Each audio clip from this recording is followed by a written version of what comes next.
Isang taon na simula nang naging presidente si Trump.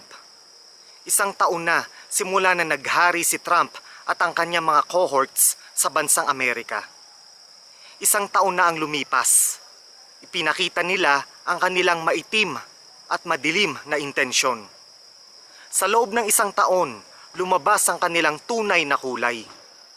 Tumaas ang bilang ng oppression at repression. Maraming pamilya ang nagkawatak-watak. Marami na ang namatay. Isang taon na simula nang maluklok sa kapangyarihan si Trump at ang kanyang mga cohorts. Pero ikaw ay isang MAGA at Trump fanatic pa rin. Isang taon na ang lumipas pero ginodiyos mo pa rin si Trump at ang kanyang mga cohorts. Anong problema sa'yo, Brad? Malinaw na ikaw ay may sakit sa pag-iisip. Nakita mo na, narinig mo na, nabalitaan mo na ang mga kasamaan, ang mga kademonyohan na ginawa nila sa loob ng isang taon. Pero isa ka pa ring Trump at MAGA fanatic. May problema ka sa pag-iisip, Brad. Magpatingin ka sa isang espesyalista dahil ikaw ay may sakit sa pag-iisip. Sa loob ng isang taon, noong 2025, 32 individual ang namatay o pinatay sa kustodiya o sa ilalim ng kustodiya ng ICE. 32 individual ang namatay o pinatay, mga katoto. Ngayong taon na to, year 2026, sa buwan ng Enero, 2 American citizens ang ginundowned, murdered in cold blood. Pinatay sila, binaril sila ng mga ICE agents. Tapos ikaw, you condone violence. You condone the oppression and repression that Trump and his cohorts are doing against the American citizens and US immigrants. Hindi normal yan, mga katoto. Ang pag-condone o pagtangkilik sa violence, sa repression at oppression ay hindi normal. May sakit ka sa pag-iisip. May sakit ka sa pag-iisip.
Trump and his goons did cut the social safety net, Medicare, Medicaid, food stamps, education, etc., etc. Trump and his goons did cut the social safety net for the ordinary Americans and transferred the budget to ICE. The budget of ICE, $70 billion. Absurd!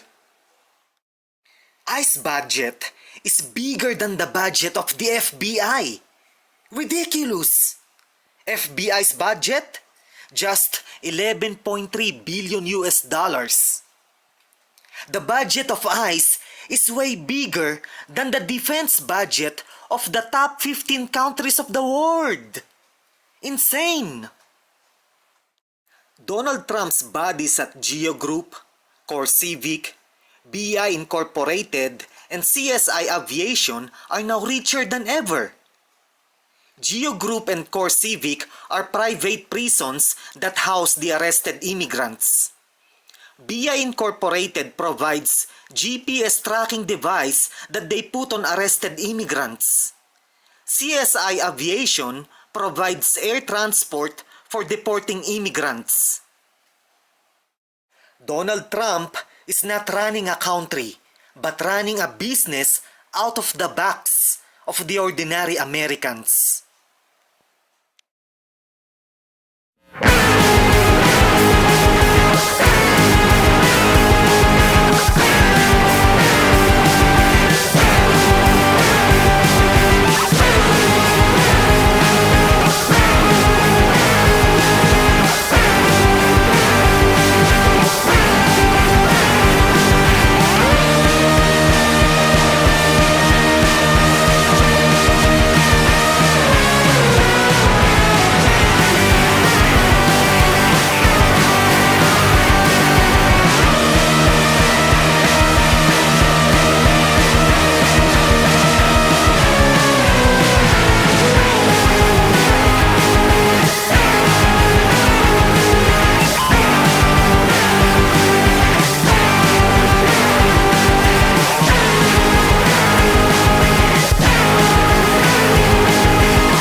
Isang taon na simula nang naging presidente si Trump.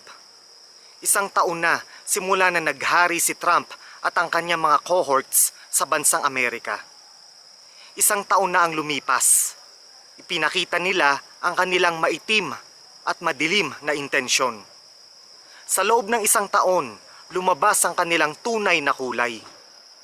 Tumaas ang bilang ng oppression at repression. Maraming pamilya ang nagkawatak-watak. Marami na ang namatay. Isang taon na simula nang maluklok sa kapangyarihan si Trump at ang kanyang mga cohorts. Pero ikaw ay isang MAGA at Trump fanatic pa rin. Isang taon na ang lumipas pero ginodiyos mo pa rin si Trump at ang kanyang mga cohorts. Anong problema sa'yo, Brad? Malinaw na ikaw ay may sakit sa pag-iisip. Nakita mo na, narinig mo na, nabalitaan mo na ang mga kasamaan, ang mga kademonyohan na ginawa nila sa loob ng isang taon. Pero isa ka pa ring Trump at MAGA fanatic. May problema ka sa pag-iisip, Brad. Magpatingin ka sa isang espesyalista dahil ikaw ay may sakit sa pag-iisip.